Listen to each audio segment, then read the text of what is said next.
அனைவருக்கும் வணக்கம். In today's session, you will learn about torque and angular momentum. திருப்பு விசை மற்றும் கோண உந்தம். டார்க் அப்படின்னா திருப்பு விசை, ஆங்குலர் மொமெண்டம் அப்படின்னா கோண உந்தம். When a net force acts on a body, it produces linear motion in the direction of applied force. எப்போ நிகர விசை ஒரு பொருளின் மீது செயல்படுதோ அப்போ அந்த பொருள் என்ன செய்யும் அப்படின்னு பார்த்திங்கன்னா,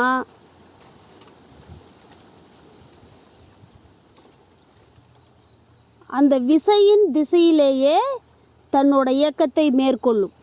ஏன்னா நிகர விசை அப்படின்னா, நெட் ஃபோர்ஸ் அப்படின்னா ஒன்லி ஒன் டைரக்ஷன். அப்போ ஃபோர்ஸ் எந்த டைரக்ஷனில் ஆக்ட் ஆகுதோ அதே டைரக்ஷனில் அந்த ஆப்ஜெக்ட்டும் மூவ் ஆகும். when a net force acts on a body, it produces linear motion in the direction of the applied force. ஒரு பொருளின் மீது நிகர விசை செயல்படும் போது அந்த விசையானது நேர்கோட்டு இயக்கத்தை விசையின் திசையிலேயே மேற்கொள்ளும். If the body is fixed to a point or an axis, such a force rotates the body depending on the point of application of the force on the body.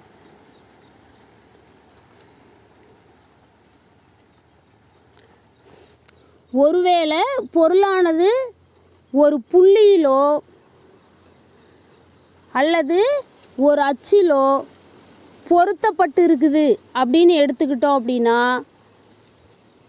அந்த விசையானது அந்த பொருளை சுழலச் செய்கிறது. rotates the object.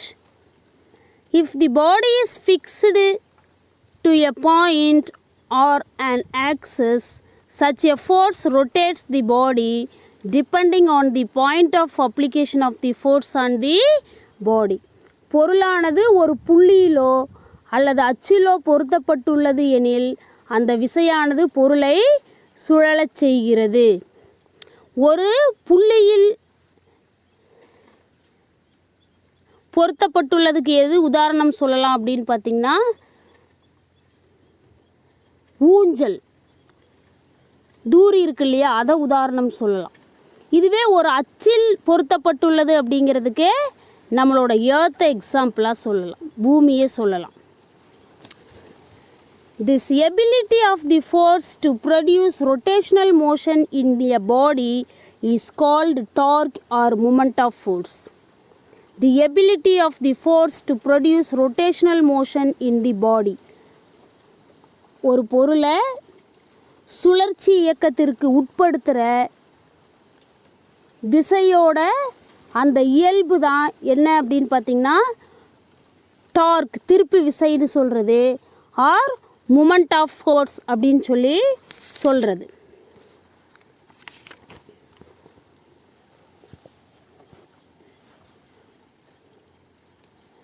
இந்த மாதிரி விசை ஏற்படுத்தும் சுழற்சி விளைவை தான் நம்ம விசையோட திருப்புத்திறன் அப்படின்னு சொல்லி சொல்கிறோம். இதுக்கு திருப்பு விசை அப்படிங்கிற பேரும் இருக்குது.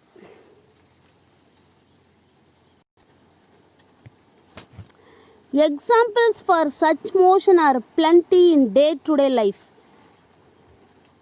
இந்த மாதிரி இயக்கத்துக்கு உதாரணம் நம்மளோட தினசரி வாழ்க்கையில் பார்த்திங்கன்னா ஏராளமாக இருக்குது. plenty அப்படின்னா எண்ணிலடங்கா, ஏராளம்னு சொல்லலாம். To mention a few, opening and closing of a door about the hinges.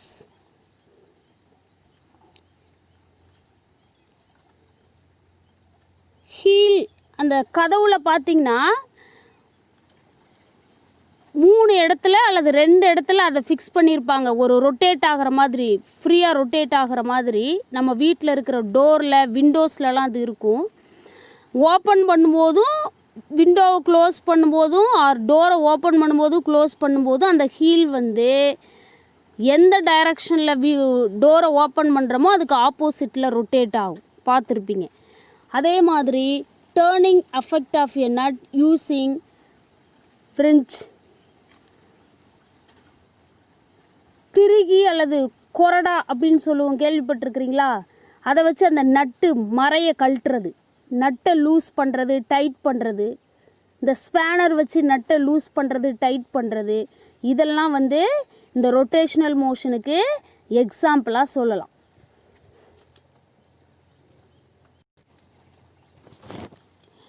The extent of the rotation depends on the magnitude of the force, its direction and the distance between the fixed point and the point of application.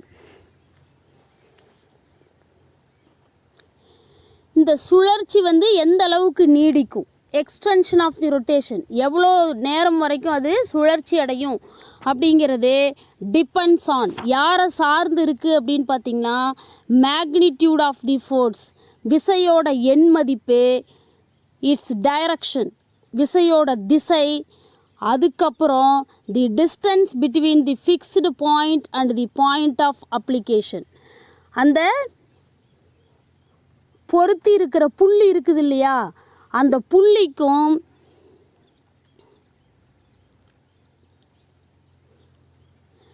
அதுக்கு இடைப்பட்ட தொலைவுக்கும் இடையில் உள்ள fixed பாயிண்ட்டுக்கும் அந்த point of அப்ளிகேஷன்னு சொல்கிற விசை செயல்படும் புள்ளிக்கும் அந்த இடைப்பட்ட தொலைவு, இதெல்லாம் சார்ந்து தான் இந்த ரொட்டேஷன் சுழற்சி எவ்வளோ நேரம் நீடிக்கும் அல்லது எவ்வளோ அளவுங்கிறது முடிவாகும். The extent of the rotation depends on the magnitude of the force, its direction and the distance between the fixed point and the point of application. சுழற்சியின் அளவானது விசையின் எண் மதிப்பு, விசையின் திசை மற்றும் விசை செயல்படும் புள்ளிக்கும் அச்சுக்கும் இடைப்பட்ட தொலைவு இவற்றை சார்ந்தது. When torque produces rotational motion in a body, its angular momentum changes with respect to time. எப்போ வந்து அந்த திருப்பு விசை அந்த பொருளில் சுழற்சி இயக்கத்தை உருவாக்குதோ அப்போது கோண உந்தம் நேரத்தை பொறுத்து மாறுபடும். When torque produces rotational motion in a body, its angular momentum changes with respect to time. திருப்பு விசையானது சுழற்சி இயக்கத்தை ஏற்படுத்தும் பொழுது அந்த பொருளின் கோண உந்தம் நேரத்தை பொறுத்து மாறுபடுகிறது.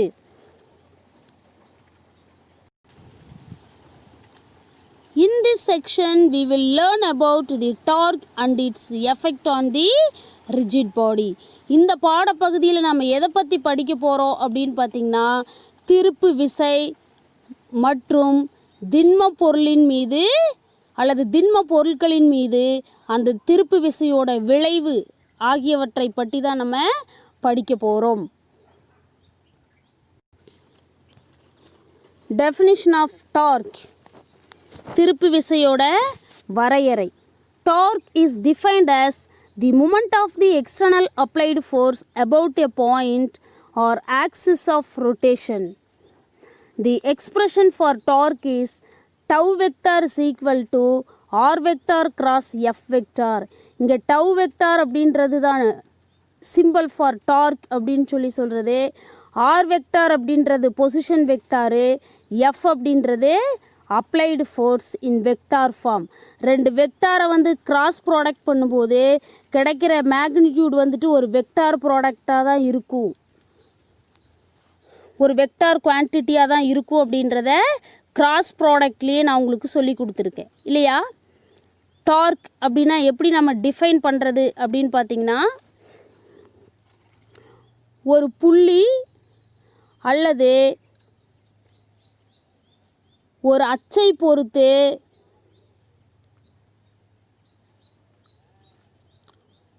பொருளின் மீது செயல்படுத்தப்படும் அந்த புற விசையின் திருப்பு திறன் அப்படின்னு திருப்பு விசையை நம்ம வரையறுக்கிறோம்.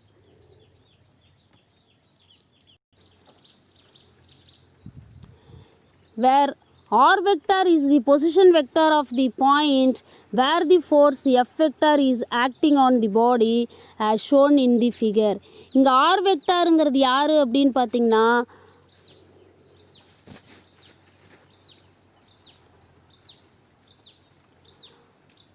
ஆயப்புள்ளியிலிருந்து அந்த பொருளின் மீது செயல்படும் புள்ளியோட நிலை வெக்டார் அப்படின்னு சொல்லலாம். r vector is the position vector of the point where the force F vector is acting on the body as shown. r vectorங்கிறது படத்தில் சொல்லி இருக்கிற மாதிரி ஆயப்புள்ளியிலிருந்து பொருளின் மீது F என்ற விசை செயல்படும் புள்ளியின் நிலை வெக்டார் அப்படின்னு சொல்கிறது. ஓங்கிறது ஆயப்புள்ளி, இந்த இடத்துல தான் எஃப்ங்கிற விசை செயல்படுது. அப்போது அந்த ஆயப்புள்ளியிலிருந்து விசை செயல்படும் இடத்த குறிப்பிடுற அந்த நிலை வெக்டார் அப்படின்னு சொல்கிறது. அந்த இடைப்பட்ட தொலைவு பொசிஷன் வெக்டார்னு சொல்கிறது. Here the product of r vector and f vector is called the vector product or cross product.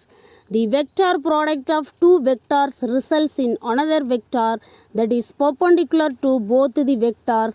Hence torque is a vector quantity.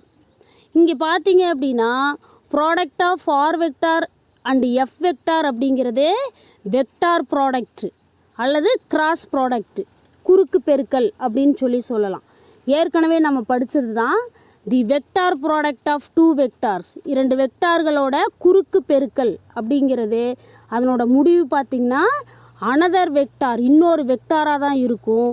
அந்த வெக்டார் பார்த்திங்கன்னா அந்த ரெண்டு வெக்டாருக்கும் எந்த ரெண்டு வெக்டாரை நம்ம கிராஸ் ப்ராடக்ட் பண்ணமோ அந்த வெக்டாருக்கு பர்பண்டிகுலராக இருக்கும். அப்போ டார்க் அப்படிங்கிறது தான் அந்த பர்பண்டிகுலராக ஆக்ட் ஆகிற vector, that is a vector quantity.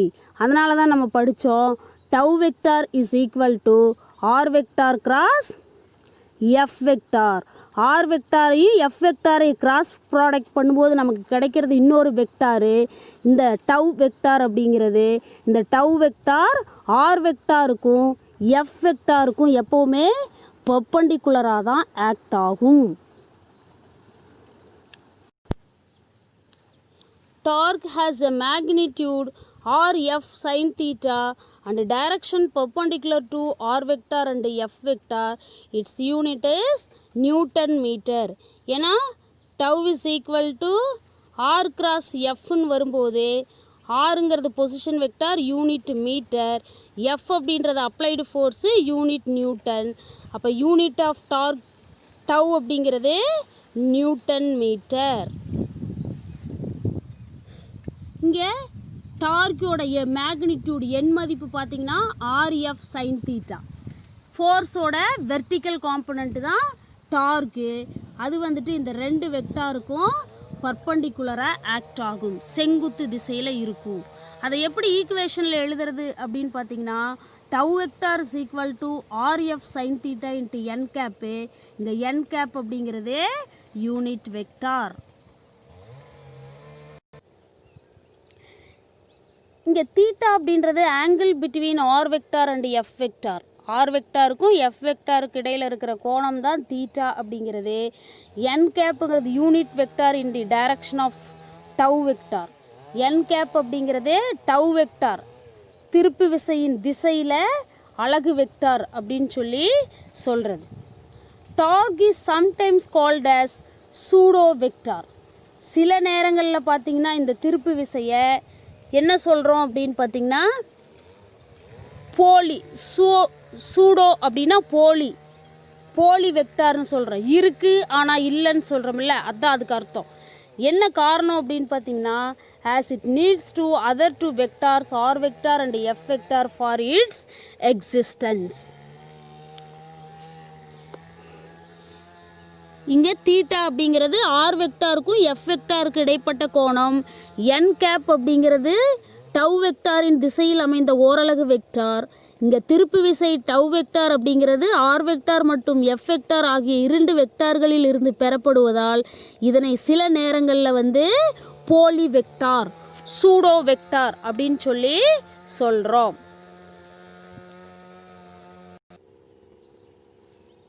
The direction of torque is found using right hand rule. திருப்பு விசையோட திசையை வந்து நம்ம வலக்கை விதியை பயன்படுத்தி பெற முடியும். This rule says that if fingers of right hand are kept along the position vector with the palm facing the direction of the force, and when the fingers are curled the thumb points to the direction of the torque. இந்த rule, அந்த விதி என்ன சொல்லுது அப்படின்னு பார்த்தீங்கன்னா, if the fingers of right hand are kept along the position of the vector along the position vector with form facing the direction of force.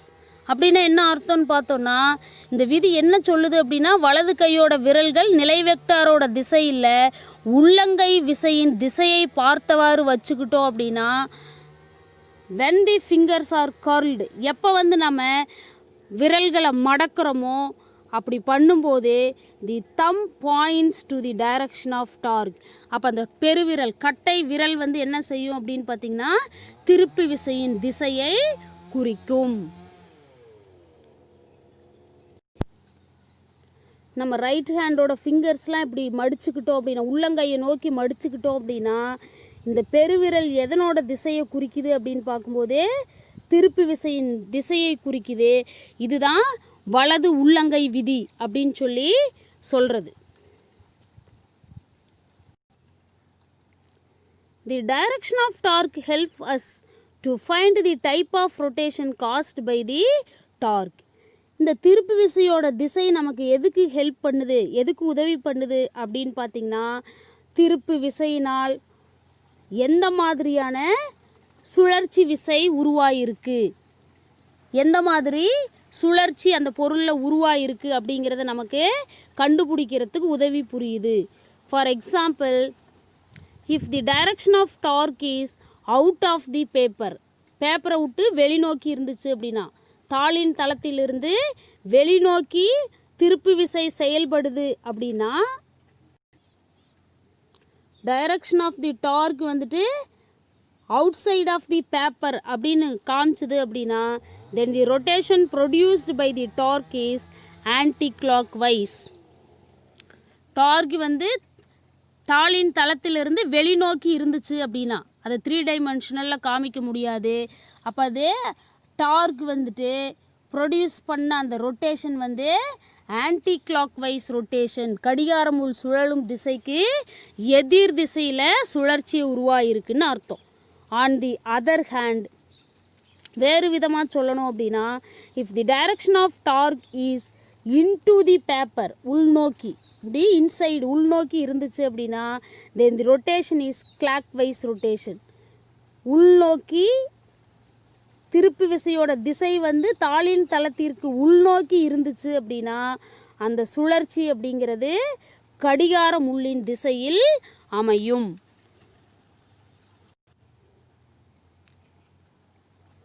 இதுதான் தாள் பேப்பர்னு எடுத்துக்கிட்டோம் அப்படின்னா, இந்த திருப்பு விசையோட திசை வந்து பேப்பர்லேருந்து வெளிநோக்கி இருந்துச்சு அப்படின்னா அந்த ரொட்டேஷன் அப்படிங்கிறது anti clock wise rotation.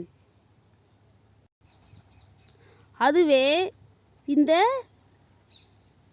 Dark அப்படிங்கிறது இன்சைட் ஆஃப் தி பேப்பர், உள்நோக்கி இருந்துச்சு அப்படின்னா, தாளின் தளத்திலிருந்து உள்நோக்கி அமைஞ்சிச்சு அப்படின்னா இந்த சுழற்சி அப்படிங்கிறது கடிகார முள்ளின் திசை, கிளாக் வைஸ் ரொட்டேஷன் அப்படின்னு சொல்லி சொல்லலாம். In many cases, the direction and magnitude of the torque are found.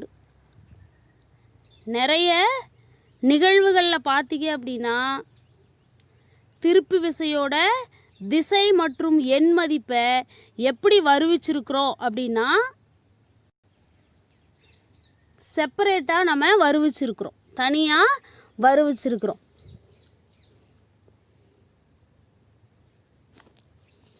திருப்பு விசையின் எண் மதிப்பும் திசையும் பல நிகழ்வுகளில் பார்த்தீங்கன்னா தனித்தனியே நாம் வருவிச்சிருக்கிறோம்.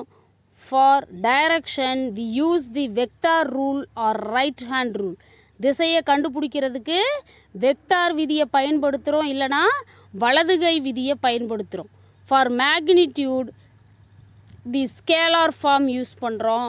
ஸ்கேலார் ஃபார்ம் திருப்பு விசைக்கு என்ன அப்படின்னு பார்த்தீங்கன்னா ஸ்கேலார் வடிவம் tau is equal to R F vector sine theta. ஃபோர்ஸோட vertical component that is acting perpendicular to the direction of both position vector and a applied force. Okay.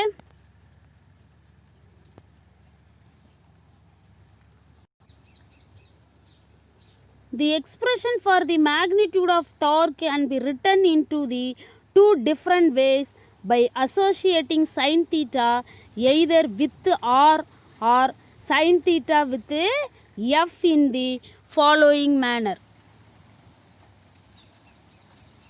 திருப்பு விசையோட எண் மதிப்புக்கான சமன்பாட்டை நாம் இரண்டு வழிகளில் எழுதலாம். எப்படி அப்படின்னு பார்த்தீங்கன்னா இந்த சைன் தீட்டா அப்படிங்கிறது ஆர் கூட இருக்கிற மாதிரி எழுதலாம், அல்லது இந்த சைன் தீட்டா அப்படிங்கிறது எஃப் கூட இருக்கிற மாதிரி நம்மளால் எழுத முடியும். அது எப்படி அப்படின்னு பார்த்தோன்னா tau is equal to r of f sin theta. இந்த f sin theta இது வெக்டார் ஃபார்மில் இருக்குது, சாரி ஸ்கேலார் ஃபார்மில் இருக்குது. இப்போ வெக்டார் ஃபார்மில் எழுதும் பொழுது r cross f பர்பண்டிகுலர். இங்கே வந்து f வந்து பர்பண்டிகுலராக இருக்குது.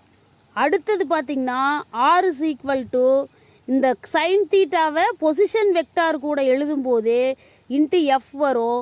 அப்போ position vector perpendicular cross F அப்படின்னு சொல்லி இருக்கும். இந்த மாதிரி ரெண்டு வழிகளில் நம்மளால் இந்த சைன் தீட்டாவை சைன் தீட்டா ஆறு கூட இருக்கும்போது நமக்கு ஒரு மாதிரி எக்ஸ்ப்ரெஷன் கிடைக்கும், அதுவே சைன் தீட்டா எஃப் கூட இருக்கும்போது எக்ஸ்ப்ரெஷன் வேறு மாதிரி கிடைக்கும். இந்த மாதிரி ரெண்டு வழிகளில் நம்ம டார்க்குக்கான மேக்னிடியூடை எக்ஸ்ப்ரெஸ் பண்ண முடியும்.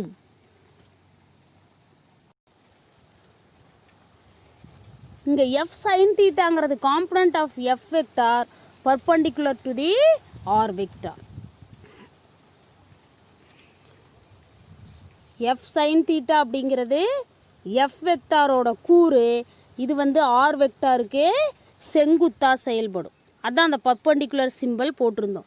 சிமிலர்லி ஆர் சைன் தீட்டா அப்படிங்கிறது the component of R vector perpendicular to the F vector.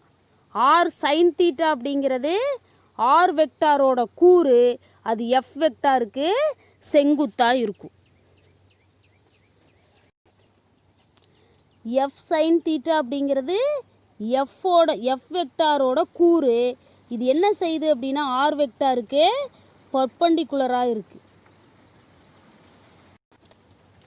இங்கே பார்த்தீங்க அப்படின்னா ஆர் சைன் தீட்டா அப்படிங்கிறது ஆர் வெக்டாரோட கூறு, இது வந்து எஃப் வெக்டாருக்கு பர்பண்டிகுலராக இருக்கும்.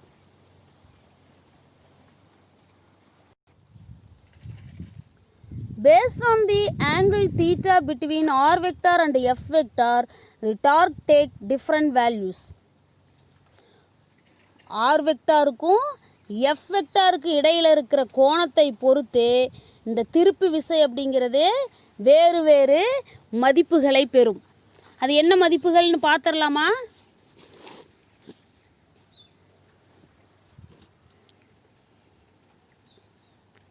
Torque is maximum when r vector and f vector are perpendicular to each other, that is when theta is equal to 90 degree, sin 90 is equal to 1, so tau maximum value இருக்கும். எப்போ வந்து dark திருப்பு விசை பெரும மதிப்பை பெறும் அப்படின்னா R வெக்டாரும் எஃப் வெக்டாரும் செங்குத்தா ஒன்றுக்கொன்று செங்குத்தா இருக்கும்போது அப்போ தான் தீட்டாவோட வேல்யூ 90 டிகிரியாக இருக்கும். ஏன்னா sin 90 is equal to 1. அப்போ 1 கூட எதை பெருக்கினாலும் அதே மதிப்பு தான் வரும். அப்போ டவ் திருப்பு விசை பெருமம் மேக்ஸிமம் இருக்கும். therefore tau vector is equal to r into f. The torque is 0 when r vector and f vector are parallel or anti-parallel. திருப்பு விசை வந்து சுழி மதிப்பை எப்போ பெறும் அப்படின்னா ஆர் வெக்டாரும் எஃப் வெக்டாரும் இணை வெக்டார்கள் அல்லது எதிரிணை வெக்டார்களாக இருக்கும்போது திருப்பு விசை சுழி மதிப்பை பெறும். என்ன காரணம் அப்படின்னு பார்த்தீங்கன்னா இஃப் பேரலல் அப்படின்னா theta is equal to 0 degree sine 0 is equal to 0. ஒருவேளை ஆன்டி பேரலல் அப்படின்னா theta is equal to 180 degree. அப்போ sine 180 degree also 0. Hence tau is equal to 0. திருப்பு விசை வந்து சுழி மதிப்பை பெறும்.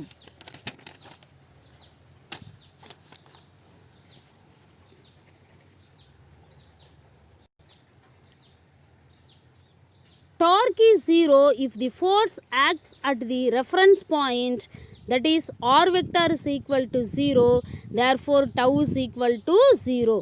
இன்னொரு கண்டிஷனில் பார்த்தீங்கன்னா டார்க் அப்படின்றது 0 ஆகும். திருப்பு விசை சுழி மதிப்பை பெறும். எப்போ அப்படின்னா force acts at the reference point. நம்ம கன்சிடர் பண்ணியிருக்கிற ஓ அப்படிங்கிற புள்ளியிலேயே விசை செயல்பட்டுச்சு அப்படின்னா r is equal to 0. Position vector distance between the origin and position of the force applied அப்படிங்கிறதே இருக்காது, 0வாக இருக்கும். அப்போ 0 into anything is equal to 0.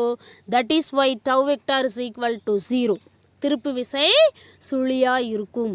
The torque is 0 if the force acts at the reference point, that is R vector is equal to 0 means tau vector is also 0.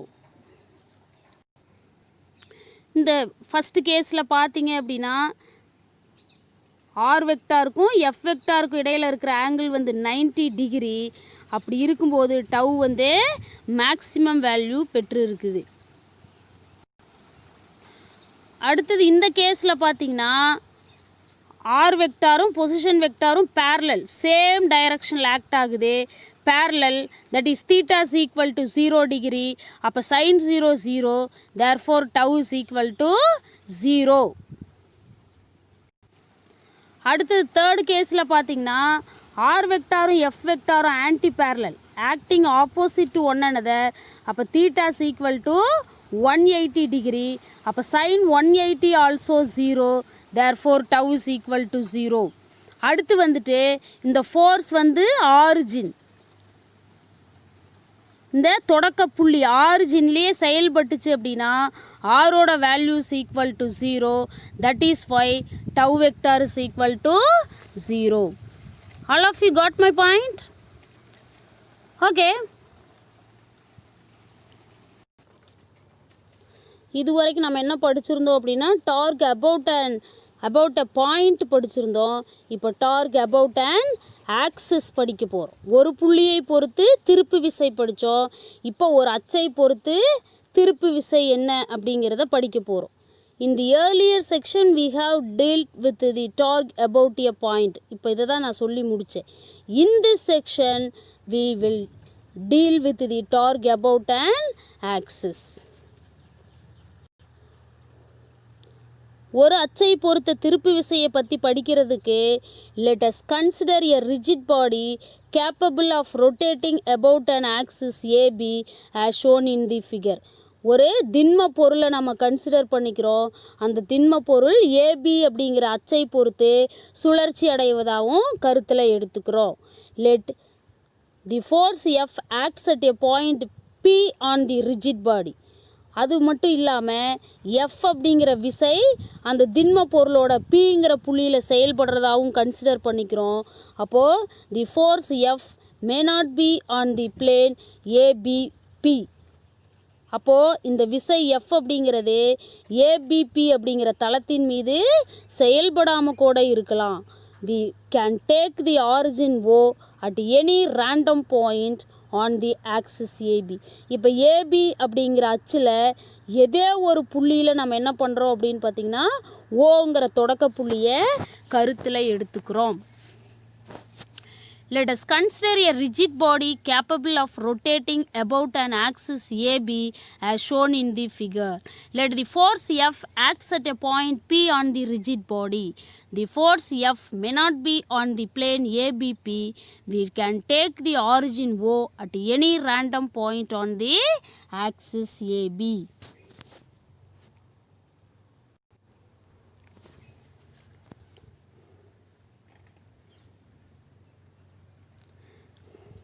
ஒரு திண்ம பொருள் என்ன பண்ணுது, இந்த ஏபி அப்படிங்கிற அச்சை பொறுத்து சுழற்சி அடைவதாக கருத்தில் எடுத்துக்கிறோம். இந்த திண்ம பொருளில் வந்து பி அப்படிங்கிற புள்ளியில் எஃப் அப்படிங்கிற விசை செயல்படுறதாகவும் நம்ம கன்சிடர் பண்ணிக்கிறோம். இப்போ இந்த எஃப் அப்படிங்கிற விசை வந்து இந்த ஏபிபி அப்படிங்கிற தளத்தில் செயல்படாமல் கூட இருக்கலாம். அச்சு ஏபியில் ஏதேனும் ஒரு புள்ளியை ஆதி புள்ளி அப்படின்னு எடுத்துக்கிறோம். அடுத்தது இந்த ஏபி அப்படிங்கிற அச்சில் ஏதே ஒரு புள்ளியை ஆதி புள்ளி தொடக்க புள்ளி ஓ அப்படின்னு சொல்லி எடுத்துக்கிறோம். சரியா?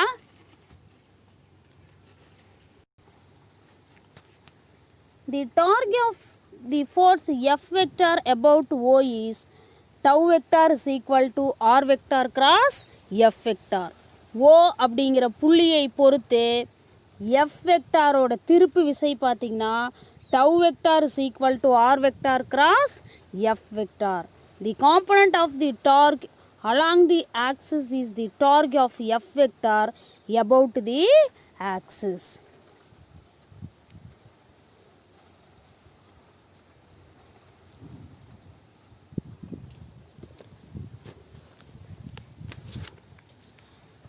மேலும் அந்த அச்சோட திசையில் பார்த்தீங்க அப்படின்னா திருப்பு விசையோட கூறு அப்படிங்கிறது யார் அப்படின்னு பார்த்திங்கன்னா அந்த அச்சை பொறுத்தே விசையோட திருப்பு விசை.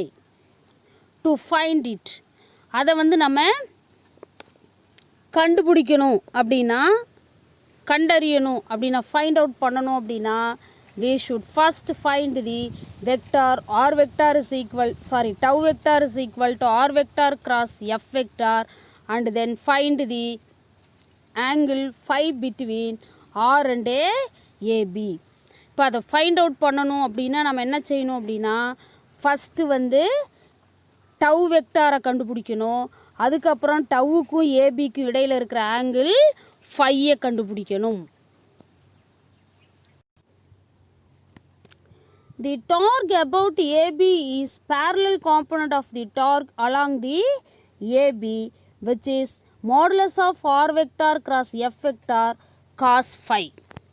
And the torque perpendicular to the axis of AB is modulus of R vector cross F vector into sin phi. ABயை பொறுத்த திருப்பு விசை பார்த்தீங்க அப்படின்னா அந்த ஏபியோட திசையில் திருப்பு விசையோட இணைக்கூறு, அந்த இணைக்கூறு யார் அப்படின்னு பார்த்திங்கன்னா modulus of R vector cross F vector into cos phi. அப்போது அந்த ஏபி அச்சுக்கு ஏபியோட அச்சில் அல்லது ஏபியின் திசையில் திருப்பு விசையோட செங்குத்து கூறு யார் அப்படின்னு பார்த்திங்கன்னா modulus of R vector cross F vector sine phi. The torque about AB is the parallel component of the torque along AB and the torque perpendicular to the axis AB is modulus of R vector cross F vector into sin phi. The torque about the axis will rotate the object about it and the torque perpendicular to the axis will turn to the axis of rotation. இப்போ இந்த இடத்துல பார்த்தீங்க அப்படின்னா அச்சை பொறுத்து அந்த பொருளின் மீது செயல்படுற அந்த சுழற்சி விசை, பொருளின் மீது செயல்படுற அந்த திருப்பு விசை பார்த்தீங்க அப்படின்னா அந்த பொருளை வந்து சுழற்சி அடைய செய்யுது. அச்சை பொறுத்து பொருளின் மீது செயல்படுற திருப்பு விசை அந்த பொருளை வந்து சுழற்சி அடைய செய்யுது. The torque perpendicular to the axis will turn the axis of rotation. அதே மாதிரி அந்த அச்சுக்கு செங்குத்தாக செயல்படக்கூடிய திருப்பு விசை பார்த்தீங்க அப்படின்னா அந்த சுழல் அச்சை பொறுத்து சுழற்சி அடைகின்றது. The torque about the axis will rotate the object about it and the torque perpendicular to the axis will turn the axis of rotation. அச்சை பொறுத்து ஒரு பொருளின் மீது செயல்படும் திருப்பு விசை வந்து அந்த பொருளின் அச்சை பொறுத்து சுழற்றுகிறது. அந்த பொருளை அச்சை பொறுத்து சுழற்றுகிறது. மேலும் அச்சுக்கு செங்குத்தாக உள்ள திருப்பு விசை சுழல் அச்சை பொறுத்து சுழற்றுகிறது. ஏபிங்கிறது அதனோட அச்சு, அதை பொறுத்து சுழலுது. அதுக்கு செங்குத்து அப்படின்னா அதை வந்து ஹரிசாண்டலாக ரொட்டேட் பண்ணுது.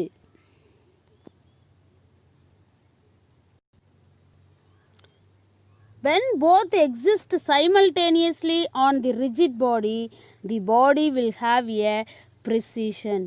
எப்போ வந்து இந்த ரெண்டு சுழற்சியும் வந்து அந்த பொருளில் அந்த திண்ம பொருளில் வந்து ஒரே நேரத்தில் உருவாகுதோ அப்போ அங்கே என்ன இருக்கும் அப்படின்னு பார்த்தீங்கன்னா அந்த பொருள் ப்ரிசிஷன் அப்படின்னா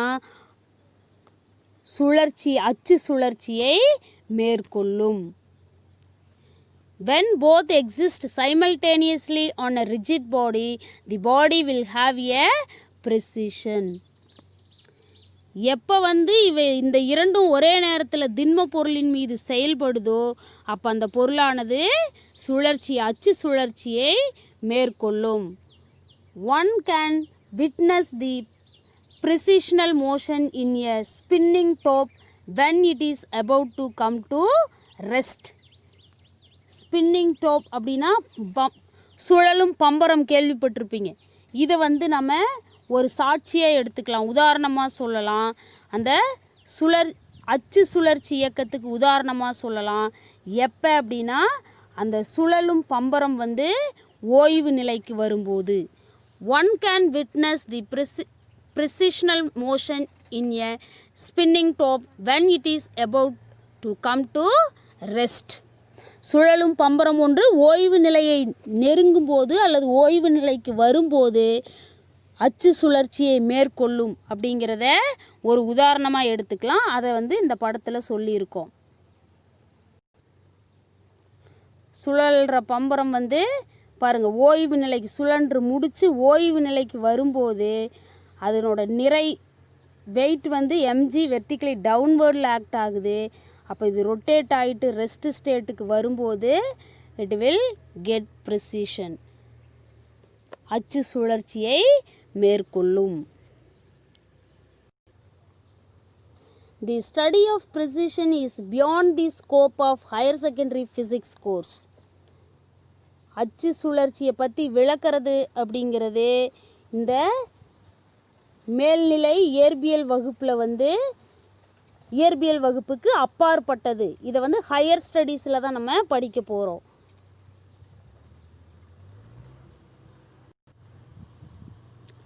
Hence, it is assumed that there are constraints to cancel the effect of perpendicular components of the torque so that the fixed point of axis is maintained. இதனோட முடிவு என்ன அப்படின்னா, எனவே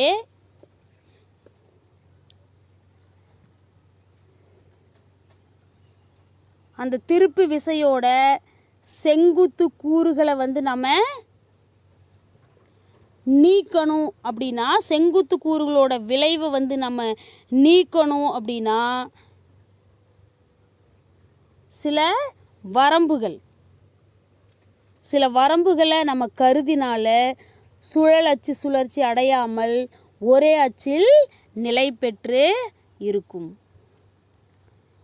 அந்த சுழல் அச்சுக்கு உட்படாமல் என்ன செய்யும் அப்படின்னு பார்த்திங்கன்னா ஒரே அச்சை பொறுத்து அந்த சுழற்சி நிலைநிறுத்தப்படும்.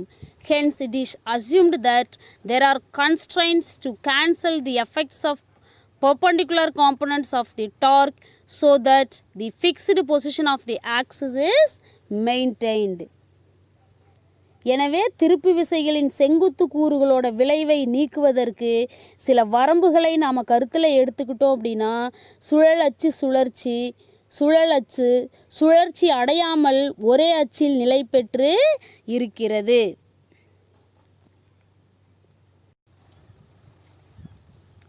Therefore, perpendicular components of the torque need not to be taken into account. எனவே திருப்பு விசையோட செங்குத்து கூரை நம்ம கணக்கில் எடுத்துக்கணுங்கிற அவசியம் கிடையாது. கிடைமட்ட கூரை மட்டும் நம்ம எடுத்துக்கிட்டா போதும். Hereafter, for the calculation of torques on the rigid bodies will be. இதுக்கப்புறம் அந்த திண்ம பொருளின் மீது செயல்படுற திருப்பு விசையை நாம் கணக்கீடு செய்யறதுக்கு அந்த நிபந்தனைகளை எடுத்துக்கணும். கீழ்கண்டவற்றை மட்டும் நம்ம கருத்தில் எடுத்துக்கிட்டு அந்த திருப்பு விசையோட எண் மதிப்பை கணக்கீடு செய்யறதுங்கிறது போதுமானது. அது என்னென்ன கண்டிஷன் அப்படின்னு பார்த்தீங்கன்னா, consider only those forces that lie on the planes perpendicular to the axis. அச்சிற்கு செங்குத்தான தளத்தில் அமைந்த விசைகளை மட்டும் நாம் கருத்தில் எடுத்துக்கணும். Consider position vectors which are perpendicular to the axis. அச்சுக்கு செங்குத்தாக இருக்கிற நிலை வெக்டார்களை மட்டும் நாம் கருத்தில் எடுத்துக்கணும். அப்படின்னா அச்சுக்கு செங்குத்தாக இருக்குது அப்படின்னா அந்த நிலை வெக்டார் ஹரிசாண்டலாக இருக்குதுன்னு அர்த்தம். ஏன்னா சுழலும் அச்சு செங்குத்தாக வெர்டிக்கலாக இருக்குது. அப்போது இந்த நிலை வெக்டார் பொசிஷன் வெக்டார் ஹரிசாண்டலாக இருக்கும். சரிதானே? தேங்க்யூ.